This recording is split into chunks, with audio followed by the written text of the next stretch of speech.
Hey everybody, it's Trucker Raj here. Just thought I'd give you a little update of what's going on here. Today is Saturday, the 28th of January. Brought a load down from Seattle. Got to Rawlins, Wyoming on Thursday, the 26th. No, Wednesday, the 25th. Woke up Thursday morning and I only had 10,000 pounds. I had plastic straws, 10,000 pound load. I'm coming across Wyoming. Well, the wind's, and I wake up Thursday morning in Rawlins, Wyoming, headed down to Denver, towards Denver, actually Frederick, Colorado, right around the Longmont area. So I got up, I looked at the wind speed, and it's calling for 40 mile an hour plus. I'm thinking, great. But they didn't close the road yet to light, high profile vehicles. So I looked at it and I looked at the road condition, looked at the road cameras, and well, the roads look pretty good. It's just the wind I got to worry about. So I slid the tandems all the way to the rear, and of course it was a tailwind. So I thought, well, it's a tailwind. I ain't gonna worry about it too much. But I still slid the tandems all the way to the rear, give it that more stability. It's a little bit harder for the wind to pick the trailer up off the ground when the tandems are slid all the way back. And it, kind of like the saying of keeping the tail from wagging the dog too much. So, of course, some states you can slide your tandems all the way to your rear, as long as you don't go overweight on your other stuff, but only at 10,000 pounds. Colorado lets you do it, Wyoming lets you do it, Montana lets you do it, Utah lets you have them all the way back, Idaho, I believe. The only ones I don't think you're allowed to do is California. I'm not sure about Oregon and Washington State, but I've never heard of them having that law. That you can't slide them all the way back, as long as you don't go overweight on your tandems. Let me know if Washington, Oregon let you do that or not. But I never had to worry about it in those two states. But I delivered. So I got down. I was coming down I-25 south of Cheyenne. This creek passes me. He gets in front of me. He had his tandem slid all the way forward, and he must have been empty because that wind was pushing him around like crazy. I was like, geez, dude, you might want to at least slow it down. But man, he kept hauling, man. He that trailer was moving on him, and he was fighting that thing. And of course, I was doing about 50 mile an hour with my tandems all the way back. I didn't really feel it that much. I mean, I felt it, but not that bad. Not as bad as that creek driver was. So I get down to Longmont, spent the night, delivered my load Friday morning at Frederick. Went down to Denver to Purina. Now this is a heavy load. It's a good heavy load. So I thought, well, I don't have to worry about the wind. So I come up, I get back up here to Berthoud, Colorado, exit 250. It's Love's truck stop on I-25, and it is pronounced Berthoud. I asked the woman inside there, I was like, how do you pronounce the name of this town? And she said Berthoud. I'm like, okay, so it's Berthoud. I didn't know that. I was close, but I was a little off on the way I was pronouncing it. So I got here yesterday about noon. Roads are closed in Wyoming. Of course, they've been closed since Thursday night due to winter conditions. Well, then they just started closing them. The winter conditions was mainly between Rawlins and Laramie through Elk Mountain area. And I was looking, and it's now from Cheyenne to Laramie, it's closed because of the rolling closure. And from Evanston to Rawlins, it's closed because of rolling closures, from what I've read. It started Thursday afternoon, Thursday night, so I thought, well, I'll just stay here. No sense driving up Cheyenne. That place would be jam-packed with trucks trying to go west. And so I was like, yes, I'll just stay here. Got me a good parking spot. And so I went to bed last night, and it kept saying, expected time to open, 8 to 10 hours or 8 to 12 hours. I woke up this morning. I woke up yesterday morning. This was Thursday. That's Friday. Saturday. Yeah, Friday.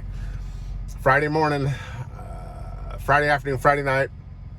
It kept saying, Friday night, last night, it kept saying, my days are all mixed up. That's what happens when you're out here on the road. So, it's expected opening time sometime this morning. Expected opening. I got it this morning. About 4 o'clock this morning, I looked. Nope, expected open between 1 and 3 o'clock. So I just checked it again a little bit ago. Now it's not expected to open until between 2 and 4 o'clock. Well, I checked the weather in Wyoming, and they're still getting hit. I mean, the blizzard part's gone, but they're still getting a lot of snow. So I'm thinking, man, they'll just probably, and I looked at the cameras at the roads, and it looks like it's just going to be close. Now, my load's going to Grandview, Washington. Walmart's dropping hook. They're real easy going. That particular Walmart for these loads, they're real easy going. It's no big deal. I ain't got to worry about it. But the fact that I might be sitting here for a couple more days, that part sucks. But, so that's what I'm doing. I'm sitting here at the Loves at Berthoud, Colorado. Don't know how long I'm going to be here. And if some of you noticed, I'm starting to grow my hair. Yeah, well, when I went down and saw my son in Florida this past Christmas, he had a beard. He's 19 years old, had a beard. He never saw me with a beard, so I think he wanted me to grow a beard so you can see what I look like. I don't know if he sometimes watches these videos, sometimes he doesn't. I don't know. But he also wanted me to grow my hair. I think he just wanted me to grow my hair to see how much gray hair I had. If you look, it's pretty good still for being 55 years old. There are some gray hairs up there, but for the most part, it's brown. All my gray hairs in my chin. So I'm letting that grow out. And just went in, took me a nice hot shower. Sitting here definitely for the rest of the day, it looks like. It doesn't look like I'm going to get out this afternoon, maybe tomorrow morning. Now, there are two other options I could have done. I could have drove down to Denver. I could take 70 over to Utah and jump on Highway 6 in Utah and go up to I-15 and go up that way. But, because I do have a 13-foot 6 trailer this time. If I had a 14-foot, they won't let you through the Eisenhower Tunnel with a 14-foot trailer. You'd have to go up over Loveland Pass. I'm not going up over Loveland Pass in the wintertime. I'm not dumb. But I got a 13.6 trailer, so I looked at it. They're getting a lot of snow, and they got the chain lawn effects up there. And I go, well, one of the reasons why I bought an automatic is because, my knees are going bad, and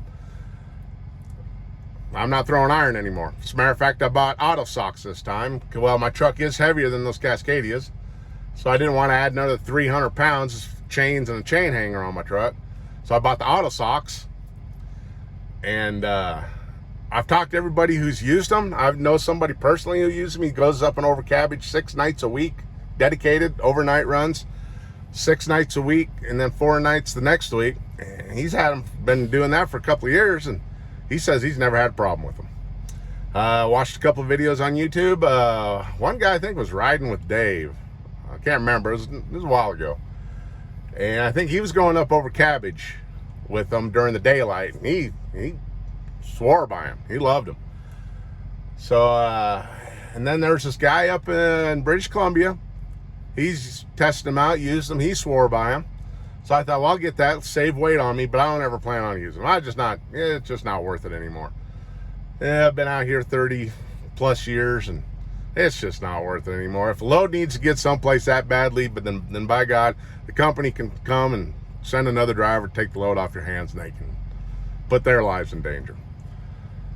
But it does suck sitting here. The other option was I could take I-25 all the way up to 90 over to Ritzville, Washington, jump on 395, take that down to 82. So I'm like, man, that adds like another 300 miles. I got to looking at the weather. Well, Montana's getting hit right now hard. The whole entire state. Their road conditions, bad, accidents.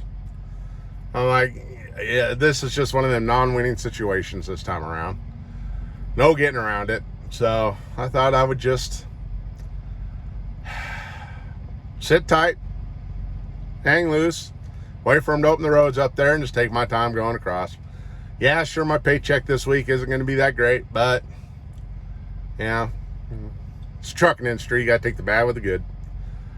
Well, that's pretty much about it for my update. So we'll catch you on the flip-flop later.